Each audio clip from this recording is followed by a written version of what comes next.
Tisztelt rektor úr, tisztelt Pálinkás elnök úr, kedves Laci, tisztelt professzorok, hölgyeim és uraim, kedves barátaim!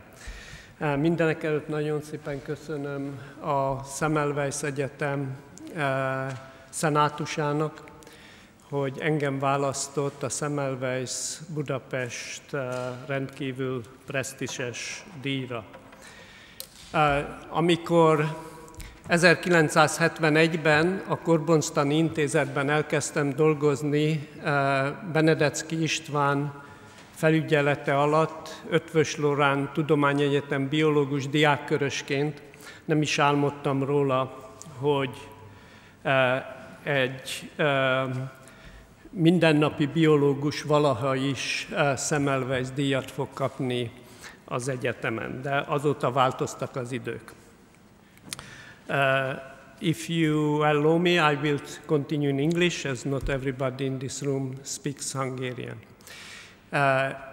You may be surprised why I choose to give my lecture in English, and István Széchenyi behind me is watching the proceedings, so it needs some justification. Of course, he funded this academy, he put up the money, and one of the aim was to cultivate the Hungarian language and develop the Hungarian language and culture in general.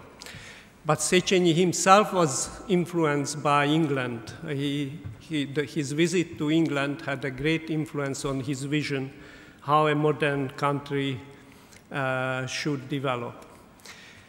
So I am sure that today he would approve a scientific lecture in English, as the language of science today is English, and the sooner our children and pupils start to learn English, the more participants we become in the progress of mankind internationally and the whole world. Now, the other more selfish reason why I give it in English, because I very rarely give lectures in Hungarian, although I gave one this year, one last year. So I do it much more slowly, and if I have to, I don't have time to prepare English language slides. So if I look at the English text, it slows down my brain, and then it just drags on. So I think partly for my own convenience, and maybe we'll see for your enjoyment, I choose to speak in English. Now, if a fire alarm sounded in this room now, then most of you, without thinking, would head towards the door where you came in. But many of you are here in this room for the first time, and you never much thought about how you get to your seat, yet everybody would turn that way and go out. So that may not be so surprising, because you see the walls, and there are just two doors, and somehow you head for the right door. But if you were blindfolded, you didn't see the walls, you would still head in that direction, and you would make the appropriate number of steps to get to the door. Because as soon as you entered this room, your brain was automatically recording the direction, the distance, and the features on the wall, but even without the features, your joints, the muscle sensory fibers recorded the number of steps from your own movement of how you get to your seat. And this is an effortless process, but of course it took millions of years to evolve, and all mammals do that. All mammals have a navigation system to get from one point to the other and not spending much attention on it.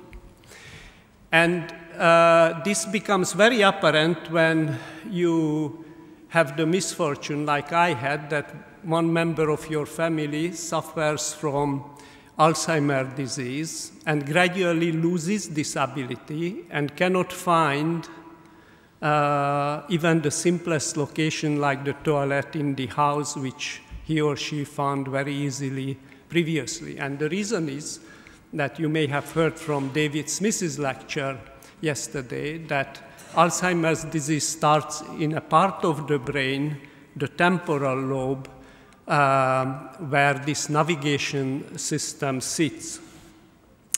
So if we want to decipher this very simple thing of how to get from one point to the other, we have to know a little bit about the cells in our brain and what they do. And this is an artist impression produced at the Massachusetts Institute of Technology of how nerve cells in the cerebral cortex work. And I love this picture.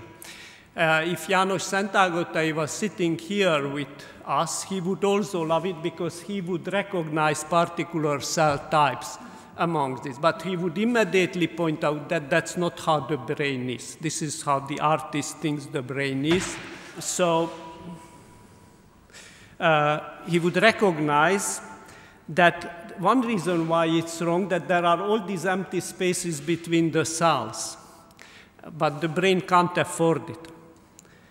Every square micron or cubic micron is filled with useful cellular processes. But if we fill that, then the cells wouldn't show up. So for an artist, it's fine. And the other reason why it's wrong, that the sparks that happen in cells, which shows the signals that the cells send out to other cells, are apparently not coordinated. They happen randomly.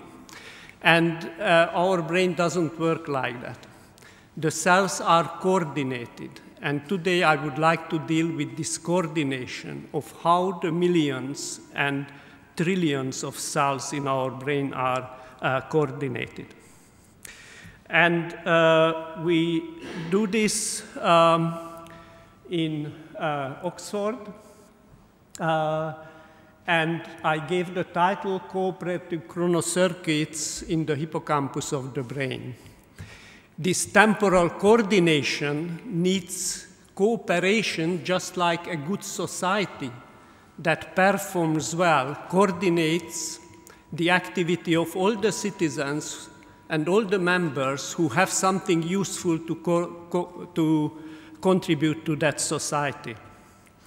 And it's called the hippocampus because here on this histological section, you see the cells, the little blue dots are the cells of the hippocampus. And if you look at it from a certain angle, it looks like a seahorse, csikohal in Hungarian. And the person who dissected this first from the brain gave this name hippocampus, and it stuck. It's also resembles the hippocampus, which is the Greek for the seahorse. When we look at it where it is in the human brain, you see on the two sides of the brain this yellow structure. It's here in my brain, but it's buried deep. You can't see it from the surface. And even in the rat, this is a rat brain, it has this curved shape as a hippocampus. And if I slice through here and produce a histological section such as this, which I did with my doctoral student Chema Shans, then it shows this beautiful layered structure, which is also can be imagined as a seahorse. So there's good reason to call it like that. And all your sensory perception, or our sensory perception, so the visual cues that you accumulated as you walked into the room, the information from your joints and muscles, that is the external and internal world, converges on this little area of the cerebral cortex here, from where the information is carried through the fibers which we stained black into the hippocampus proper. And some very beautiful cells populate this structure. I reconstructed some in blue. These are the so-called pyramidal cells, all the information that you consciously can recall from the world is stored in the connections between these pyramidal cells. And then there are some other cells which I show here in orange, and that's the part of the cell that it receives information through these blue fibers, for example, from this pyramidal cell. And then this yellow cloud here is where it sends out information to the other pyramidal cells, hundreds and thousands of them in any small area. So information from the world travels in beautifully layered structures and contacts both these pyramidal cells and these orange cells, which are the inhibitory cells of the cortex.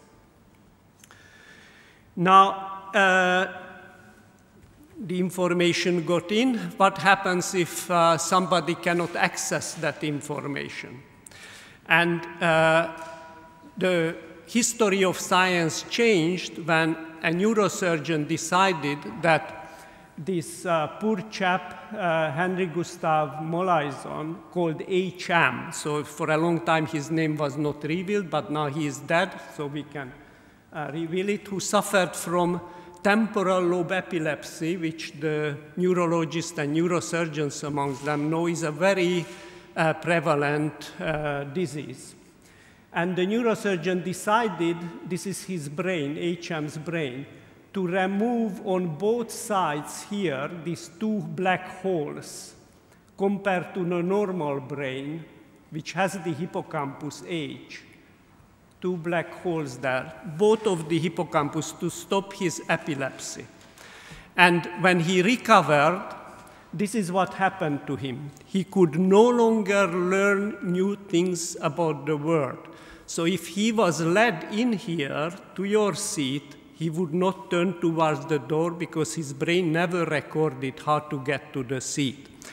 He could not even find the door in the room if it was a new room, but if he was taken back to his flat where he lived before the operation, he would find everything. So the old memories were there, but he could not record and lay down new memories anymore without his hippocampus. Now, the experts amongst you know that some other parts were removed here, but it suffices to say that without the hippocampus, neither we nor the animals laid down new memories that we can consciously recall, which are called declarative or episodic memories. So HM changed the thinking about the hippocampus, and the mechanism how these memories are laid down, it remains a challenge.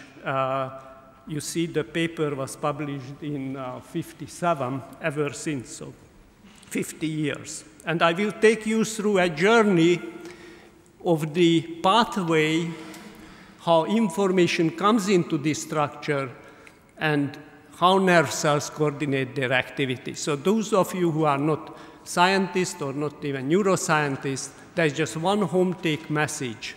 The cooperation of the neuronal society, and think of a human society where specialists cooperate to produce something useful, and the hippocampus produces something useful, lays down and recalls memories.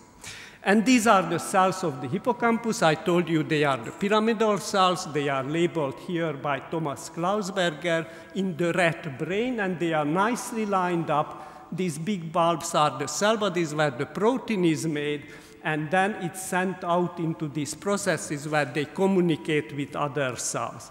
Now, if we look at higher magnification, just one of these branches, then you see that this branch, which is a dendrite, because it's receiving information, has little protrusions on it.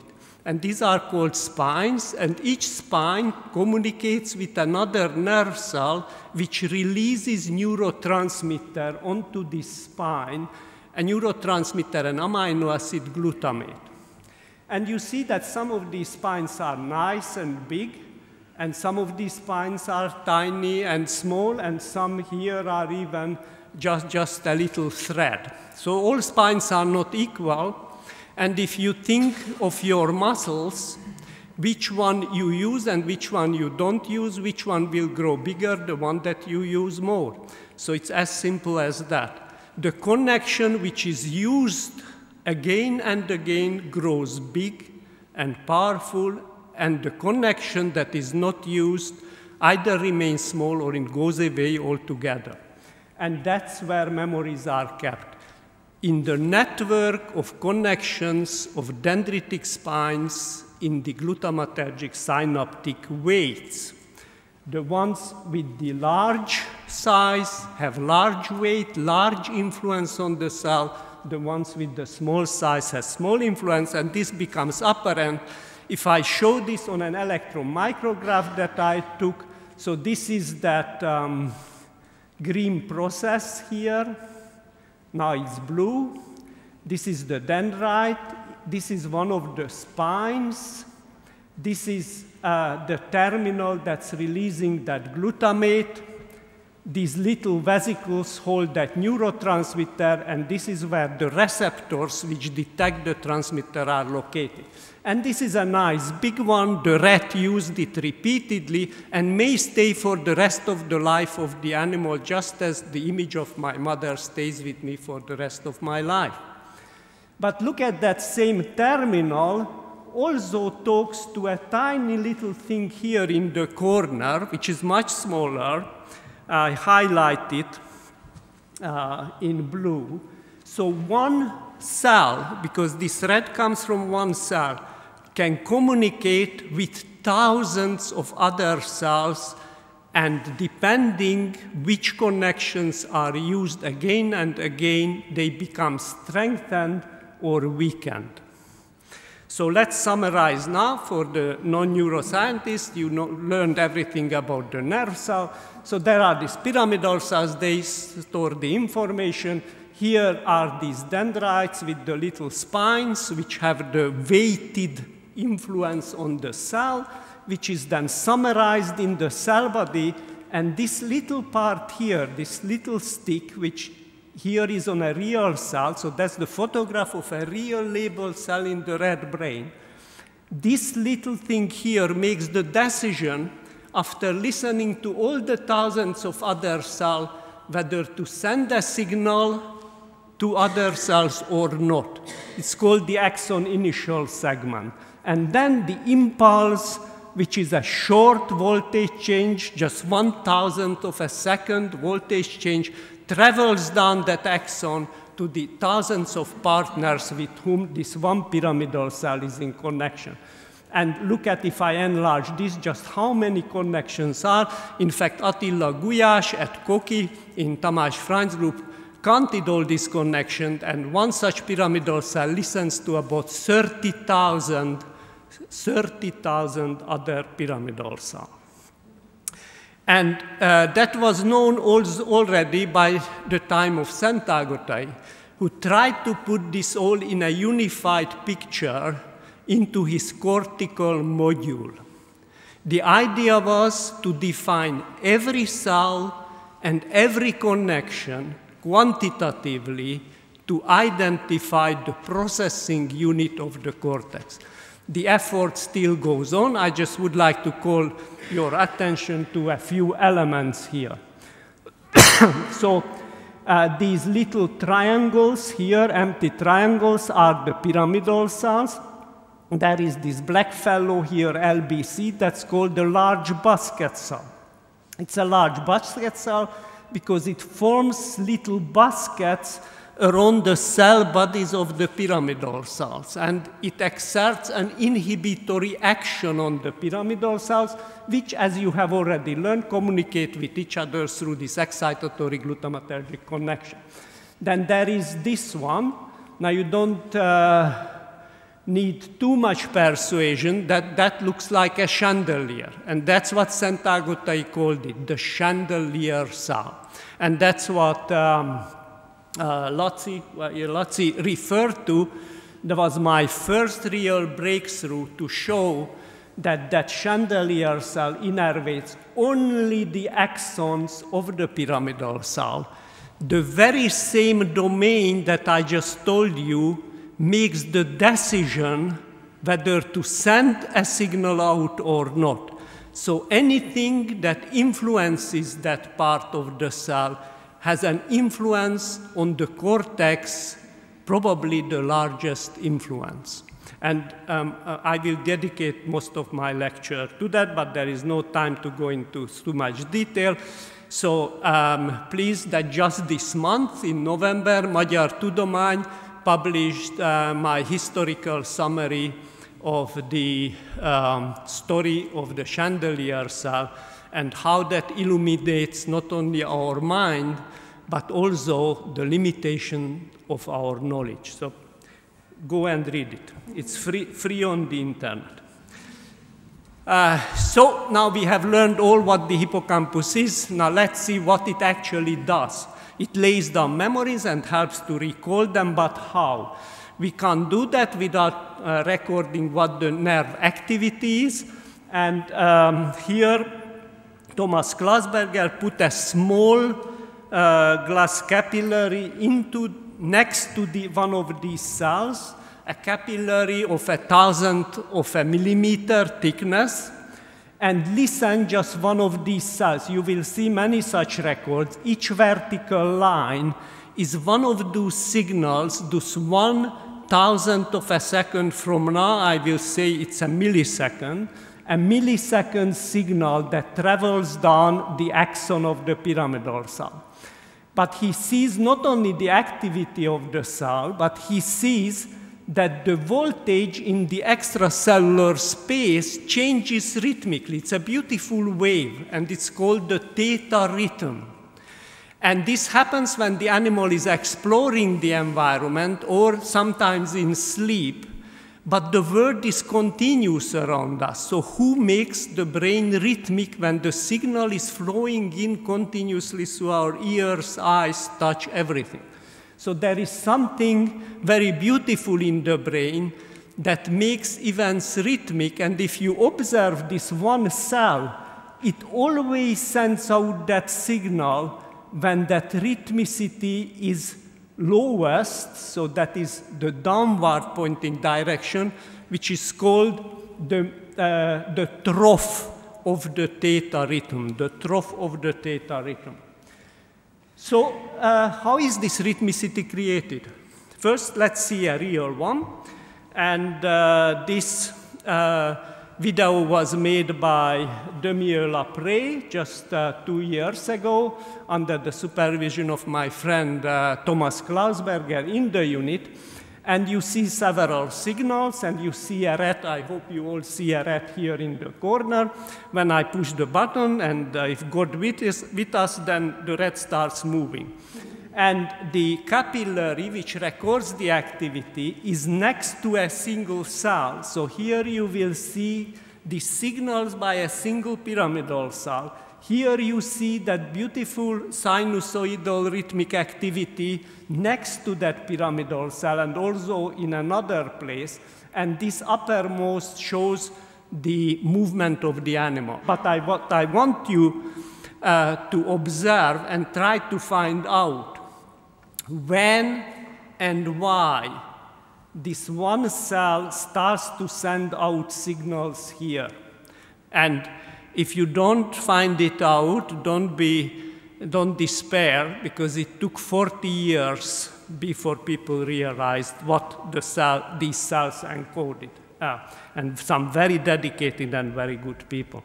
So it was not easy. Now we just take it granted. So I start the video. Time is horizontal, so this is real time. Rat starts moving, and we are right next to the cell, but there is no signal here. The animal is awake, and there is no signal, so just watch. So animal is moving, trying to climb out from that arena. Here is the cell doing nothing. And now all of a sudden, you see the signal. You see all the cells send out all these signals. We call it fire. It fire like a machine gun, because I could have used sun, but don't have the sound here. So the cell sent out some signal, something the animal must have done, and those of you with the scientific flair probably know why, but this is quite well known, so the specialists keep quiet. So now the animal will continue coming down, and the cell fell silent again, completely silent. Now it turns back,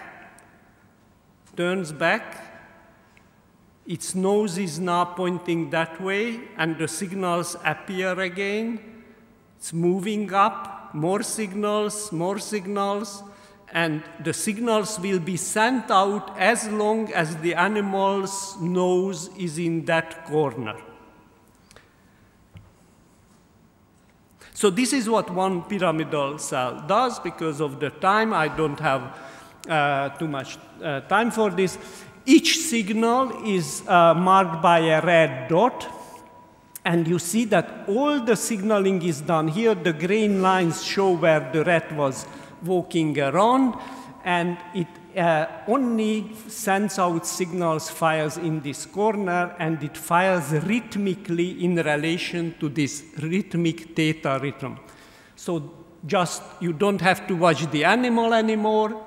You just look at the signals, and you know where the animal is, even from one cell roughly.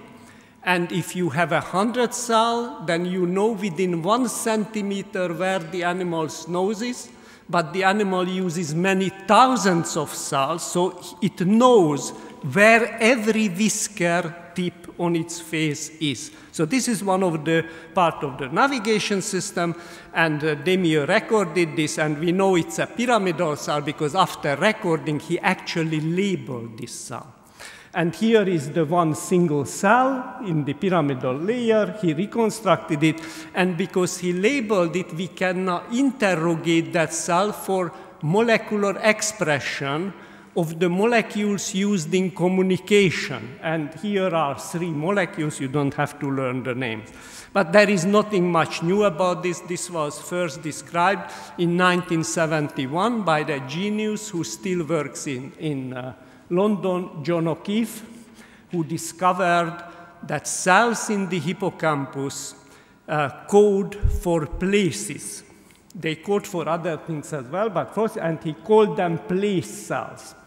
In his experiment, the rat is running between 2 feeding stations, and one cell is shown here. These little yellow, blue lines, each one is a signal, and the colors show how many times the cell fired. It's going there and back, and you see all the signaling took place where the rat is actually right. Now, that cell was specific to that location, and as it moves along, other assemblies of cells, other communities take over, and each location is coded by a different assembly. So it's never one cell.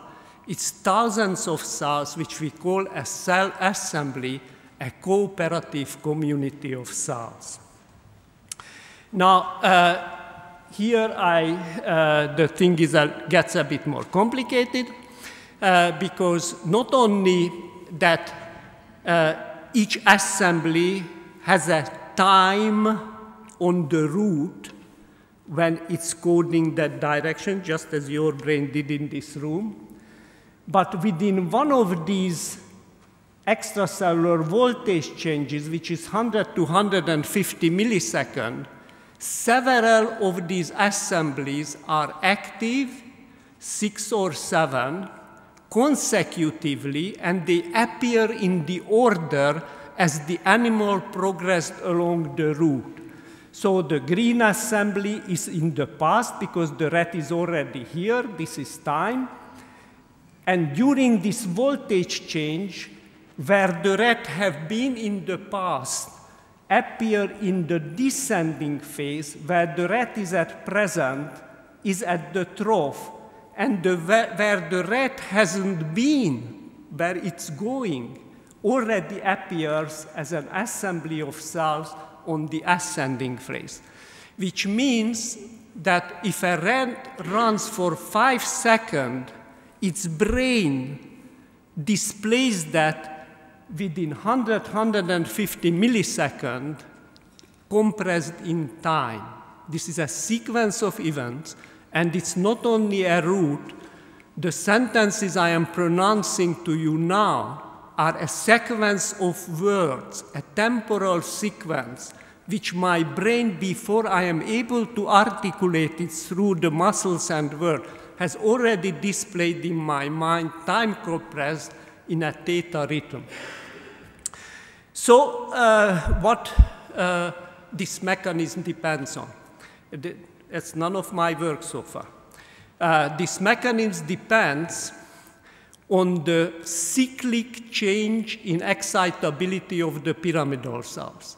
The voltage change we see here in the theta rhythm, just a readout of the ionic currents flowing through the cell's membrane, which result in a rhythmic change of excitability of the cell. The cells are most excitable, pyramidal cells and the trough, and they are least excitable at the peak of this rhythm. So to decipher this mechanism, then the question is, what makes the cell less excitable at the peak of this rhythm? And that's what I will turn to, the role of GABA-mediated inhibition in this rhythmicity. What is GABA? GABA is gamma-aminobutyric acid, an amino acid that opens anion channels, and when a lot of them are open, the cell is less excitable. And this has been a hypothesis for years, and I decided that we should have a look of what actually delivers this GABA to the cell. So Thomas went in with an electrode and recorded some cells, and then we recorded more cells and more cells. And right now, I recognize 21 sources of GABA to a cell assembly of pyramidal cells, 18 of which delivers it to pyramidal cells, and 3 of which were discovered by László Acsady, Tamás Freund, and Attila Gulyás, which only deliver that GABA to the other GABA-releasing neurons. These are the so-called interneuron-specific cells. So at present, we recognize 21 of them. Let's look how they look. And this is one. This is the orange cell that you have seen. The parts that receive the information, the dendrites are shown in orange. The yellow is the business end where this GABA is actually released to the thousands of pyramidal cells from a single GABAergic neuron. And this is, in fact, the exonic cell that Szent-Ágotay described as the chandelier cell. And it only terminates, only releases GABA to the axon initial segment of the pyramidal cell, the decision-making part.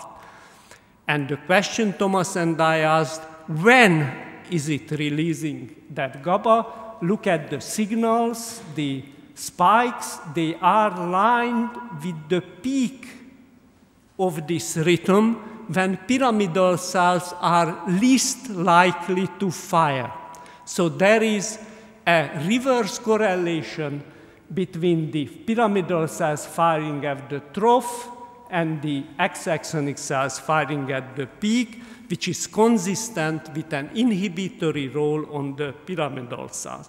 But X-axonic cells are not the only cells. There is the other neuron that does not innervate the axon of the pyramidal cell. This is called a basket cell, because it innervates the cell body and the proximal dendrites, delivering GABA to a different part of the cell.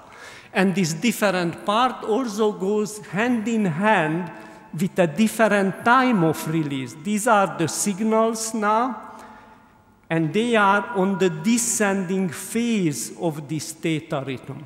So 2 different cells, which we recognize from their shape, they innervate the same cell at 2 different locations and time their effect differentially. This is a temporal cooperation on influencing the pyramidal cell, but the basket cell still adds to the inhibition being maximal at the peak. And there are two more cells, which I don't have time to show, but the bottom line is that the cooperation of several sources of GABA results in a rhythmic change of excitability, and we identified the 4 cells that maximally contribute to that inhibition at the peak of the theta rhythm. Now, these cells also participate in other network patterns. Here you see a much faster oscillatory activity, which is called the sharp wave ripple activity, and our basket cell is also active, again firing at the trough or just after the trough of each of these much faster cycles. If you compare that to the previously revealed exoaxonic cell, the exoaxonic cell was silent during this event. So this is why you can't pull all of this activity into one axon, just one source, because the brain has many states. And in some states, both cells are active at different times. In other states, one is active, but the other withdraws its activity, and I will deal with this a little bit more.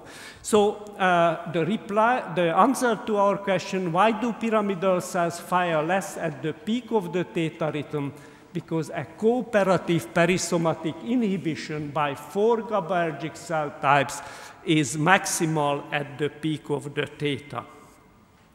Now, let's see one of these basket cells, and this here, the dendrites are shown in blue, the axon red. Here is the pyramidal cell, which it is influencing, and here are the signals, the spikes that it sends out. We know now that it's on the descending phase. If we record that same cell during this fast activity, as I showed you, this is a different period from the life of this basket cell. When the brain oscillates at a higher frequency, here in gamma frequency, this cell strongly increases its firing. When it's oscillating at this ripple frequency, it again increases its signals. So this basket cell very strictly observes what goes on. In fact, it is a main player on generating this activity. So through the influencing of thousands of pyramidal cells, this is one of the cells which structures the time the pyramidal cells are allowed to speak. And this is behavior dependent. Here is the same cell, because the animal is walking freely while we record this one cell and label this cell. You see that during walking, it's doing a lot of activity here, these vertical lines, each one is a spike. Then the animal stops, it's done, it contemplates maybe what to do next, and the cell immediately signals that to the network. During 3 different brain states, sleep, quiet wakefulness when the animal is just sitting, or walking when you have seen this beautiful theta rhythm, the cell is exquisitely sensitive what goes on in the rhythm, because it listens to everybody and it is creating the activity. It is creating the windows of opportunity for the pyramidal cells to speak to each other. Now, maybe all these 21 types of cells do the same, and because I have all the afternoon free, now I go through the other 20. So far, we have dealt with number 1, which is the exoaxonic cell, number 2, which is one kind of basket cell, and let's see now this number, can't see it, 6, maybe, 6, which we named in 2008 as the ivy cell. Now, what is the ivy cell? The ivy cell looks like ivy. ivy is Borostyán, and we have a lot of that growing in my back garden in Oxford because there is a lot of rain. And this picture actually was taken in my back garden on the neighbor's wall. The ivy is climbing on the neighbor's wall there. And the cell that Viktor Szigeti reconstructed, and Viktor Szigeti is here in this room. He was the first Ramoni Cajal scholar from the great town of Szentendre, from my gymnasium, who won the first Ramoni Cajal research scholarship to Oxford. And he is now doing his PhD in one of the Hungarian universities. He came as a gymnasium pupil, and he made this beautiful reconstruction, the dendrites in red and the axon in green, so the axon where the cell sends out this GABA. So this is a GABAergic neuron in the hippocampus, and now we are comparing it to the basket cell. So how the ivy and basket cell differ, or are they the same? Now here is the ivy cell, the dendrites in blue, the axon in red. I'm sorry for the confusion, but that was an artistic picture. So the axon in red, that's where GABA flows out from the cell, and here is our pyramidal cell. Now look that this cell ignores the perisomatic region of the pyramidal cell. There is a gap here in its influence. It's concentrating its effect on the dendrites of that pyramidal cell. So this is the third domain that our GABA-releasing cell selects. It selects a domain, and let's see if it also selects a time. So here is our theta rhythm, and it goes like the clock, and it fires its signals just after the trough. Always just after the trough. So it's different from both the exoaxonic cell and the basket cell. So 3 cells, and they select 3 different times during this beautiful activity. And during this high frequency oscillation, the cell is silent. Now, how does it relate to the behavior of the animal? So here we have paradoxical sleep in the blue period. Here, the green period, the animal is awake but doesn't do anything, and the yellow is movement. And I would say there are little changes, but not a great deal of change in activity. So this is just ticking away, releasing GABA to the dendrites and the whole system. And in fact, this is a relative of the neurogliaform cell that Gábor Tamás at Szeged, another scholar from Oxford who came back, described as influencing diffusely both the axons and the dendrites through a slow effect in a non-synaptic manner, an interaction discovered by Sylvester Vizi, who I am very pleased to see here. So wherever we go, we are always stepping forward on the shoulders of giants, as the English says. So this one doesn't observe so much, so now this was all qualitative, but some of you are much more rigorous scientists than biologists, so we make measurements, we make calculations, we make statistical tests, and here compare the basket cell activity in white. The y-axis is the number of spike in a second in 3 behavioral states: movement, sleep, and quiet wakefulness. The basket cell releasing GABA to the perisomatic region much more when the animal is asleep. So much more GABA flows to the cell bodies when the animal is asleep. And when we compare it to the ivy cell, it's very different because the ivy cell doesn't bother about the behavioral state of the animal, and anyway, it sends out much fewer signals. Now, during this beautiful theta cycle that you have seen, the green dots are the mean firing phases of basket cell, the purple dots are the ivy cells, and you see that they divide the time between them. So this is a specialization in time and cooperation to determine when and which pyramidal cells are allowed to fire. As I said, then the animal walked enough, collected information, arrived, like some of you are now contemplating of when you can go home. There is a different kind of brain activity, which is a much higher frequency activity if they put the electrode near the pyramidal cell body. It's called a large amplitude irregular activity. When the signal is filtered properly, it's a 140 to 200 hertz oscillation. That is, between the peaks are 7 to 5 milliseconds. Here is one pyramidal cell, and it's beautifully sending out signal at the most negative, the downward pointing parts of that oscillation, and every pyramidal cell in that moment does that. So if there are 5 milliseconds between two cycles, and they all send out at the most negative, the trough, it means that the activity of pyramidal cells is synchronized within 1 to 2 milliseconds. Thousands and thousands of cells synchronously speak to the readers who listen to that message, to other cells. Now, what's the significance of this? You will appreciate the significance from this brilliant experiment by Yuri Buzsáky.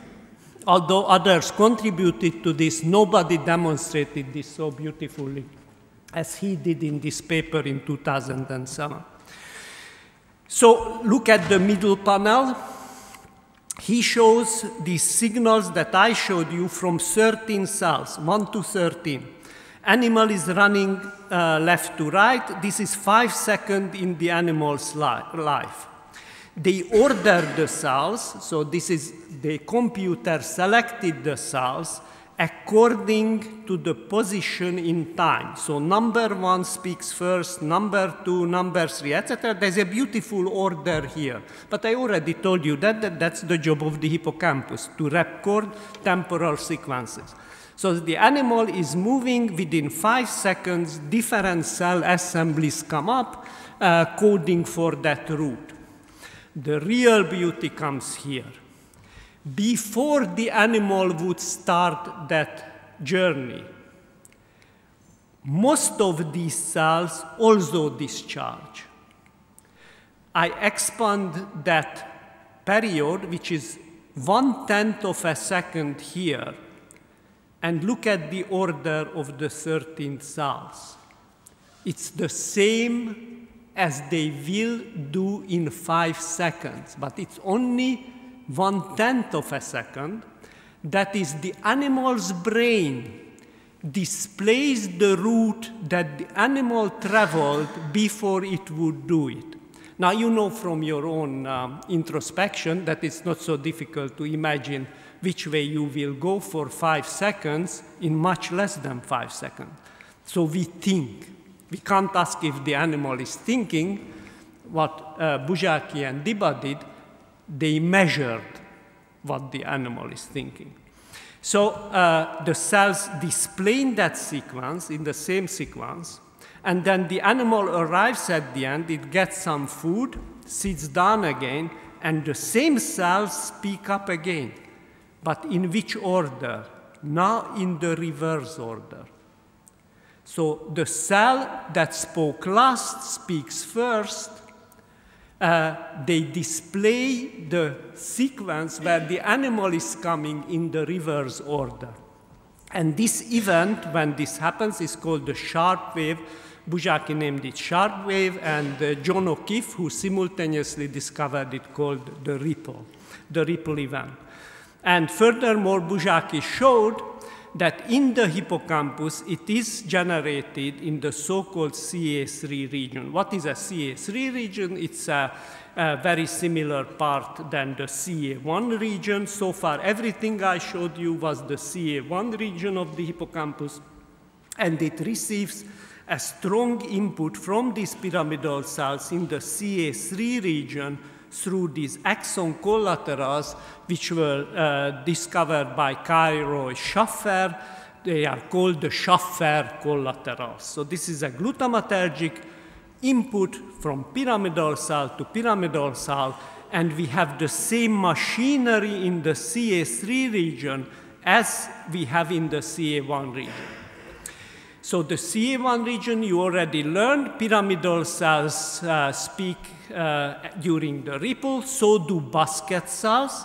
So maximal perisomatic inhibition in a temporally structured manner goes hand in hand with maximal pyramidal cell output, but the exoaxonic cells, the ones that release GABA to the decision-making point, withdraw their effect from the pyramidal cell population and probably contributing to allowing that event to happen. But because this event, this burst of activity, temporally ordered activity, happens in the CA3 region, we asked, how do the basket and exoaxonic cells, which innervate either the cell body or the axon of the pyramidal cell, fire?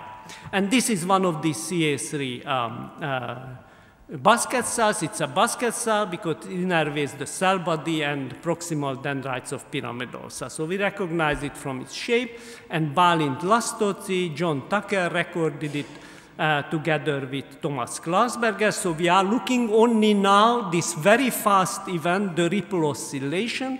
We measure it in the CA1 region, but we record the cell in the CA3 region, which is feeding the CA1 region. And here is the activity of one of these basket cells. Each vertical line is a signal. And look at this beautiful, beautiful increase in firing during this ripple event. And this is the average of 5 cells. All of the cells increase their activity. So we can conclude basket cells do the same that in the CA1 region. They structure the activity of the CA3 pyramidal cells within CA3. So the next question is, what do the exoaxonic cells do in the CA3 region? This is one of them.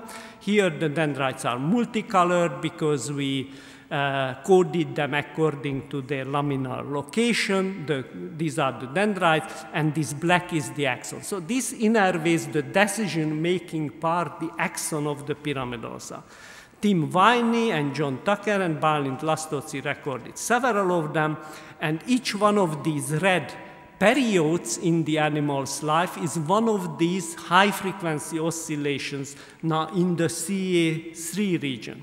And here in this line are the vertical lines, the signals from this exoaxonic cell, and every time there is one of these high-frequency events, the cell is silent.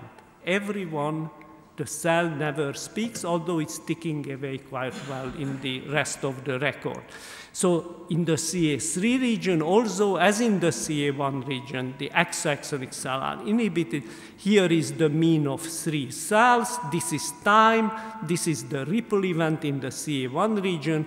The vertical axis, the y-axis, shows how many times the cells send signal, and you see they greatly reduce, some of them felt completely silent, the activity.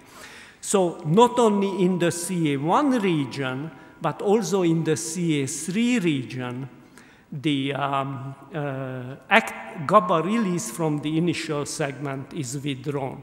Okay, so that's a temporal and spatial machine, the neuronal machine of Santagotay. What's big deal?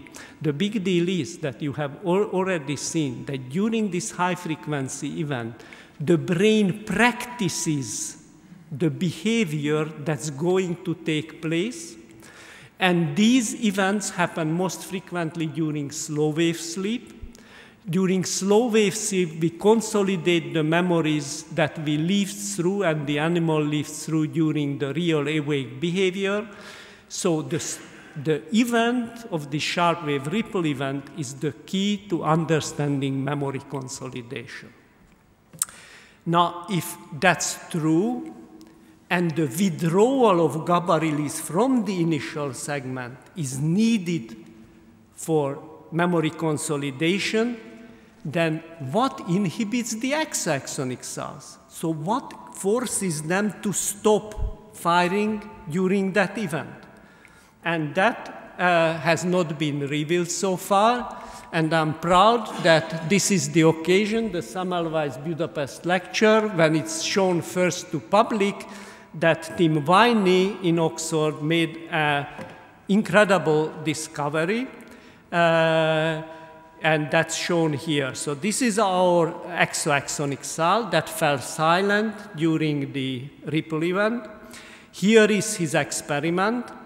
They labeled single axons from a part of the brain called the medial septum to the hippocampus. This purple area is the hippocampus.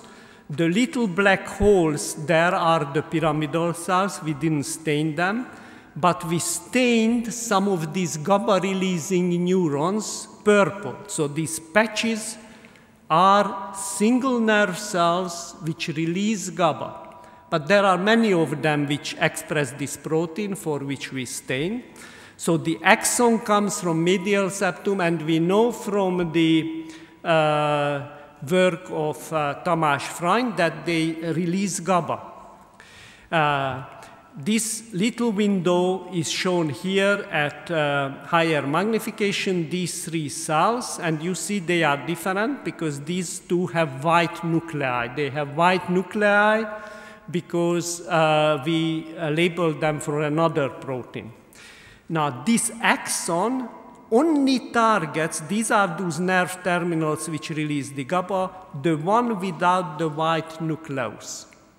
And that shows that wherever this blue GABAergic axon comes from, it knows which of the three cells is what kind of GABA-releasing neuron. And through this protein, which we show here in wine, I can assure you, and if God with us, maybe next year we can even publish it, that this is the exoaxonic cell. So Tim Viney discovered that exoaxonic cells have a private GABAergic innervation from this medial septum. Here he shows the evidence that this is a synaptic innervation and is different from the other kind of GABAergic cell. Now, how novel is that? Well, it's, for us it's very exciting, but of course, again, we just follow in the footsteps of some great scientists before us. And in 1988, in the third year of the existence of the anatomical neuropharmacology unit, Tamás Freund and Miklós Antal at Oxford discovered that medial septal cells only innervate other GABAergic neurons in the hippocampus.